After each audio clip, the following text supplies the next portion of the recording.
Hello, আসসালামু আলাইকুম। এই পর্যায়ে আমরা দেখব কিভাবে আমরা দুইটা ডেটের মধ্যে কত দিনের পার্থক্য, how to calculate the number of days, কতদিন বিটুইন টু ডেটস। এই যে দুইটা ডেট আছে, এই ডেটের মধ্যে কত দিনের পার্থক্য আমরা এটা বের করে আনতে চাই। ওকে, তাহলে আমাদের কি কাজ করতে হবে? আমাদের সমান চিহ্ন দিতে হবে। তাহলে এখানে আমরা যদি এই যে এখানে 15, যেহেতু আমরা এইটা থেকে আমরা যদি এইটা মাইনাস করি, তাহলে ইন টোটাল ডেটটা বের হয়ে যাবে। তাহলে এই যে 14 দিনের পার্থক্য দুইটা ডেটে। ফর এক্সাম্পল, আমি যদি এখানে আমার ডেট টুডে দিলেই বের হয়ে যাচ্ছে। ওকে, টুডে টুডেস ডেট হলো এইটা, ঠিক আছে। তাহলে আমি 6 মাসের একটা ডেট এখানে দিতে চাই, জুন মাসের। ওকে, 6 ধরেন 15, ওকে, 6-15 2025। ওকে, 2025 ফর এক্সাম্পল।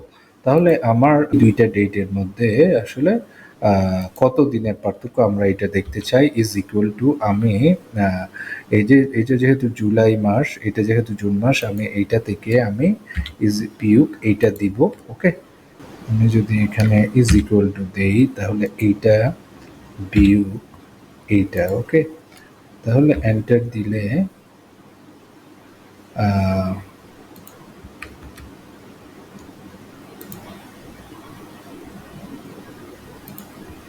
আমি যদি ইজ ইকুয়াল টু দিই এইটা বিয়োগ বিয়োগ এইটা। ওকে, তাহলে 33 দিনের পার্থক্য পাচ্ছি আমি।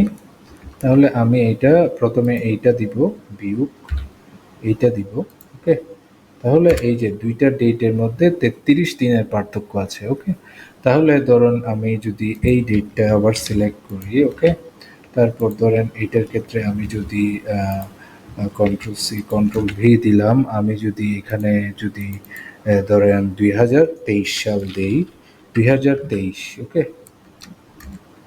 Control D 2023। ওকে, 2023 দিলাম। ওকে, তাহলে এই যে 2023 2025, তাহলে কত দিনের পার্থক্য আমরা এটা বের করার জন্য আমাকে ইজ ইকুয়াল টু দিতে হবে।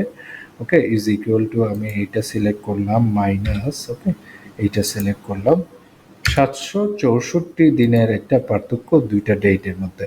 তাহলে আমরা দুইটা ডেটের মধ্যে কত দিনের পার্থক্য, এটা আমরা জাস্ট দুইটা ডেট একটা থেকে একটা মাইনাস দিলেই, আমরা বিয়োগ করলেই আমরা বের করে ফেলতে পারি।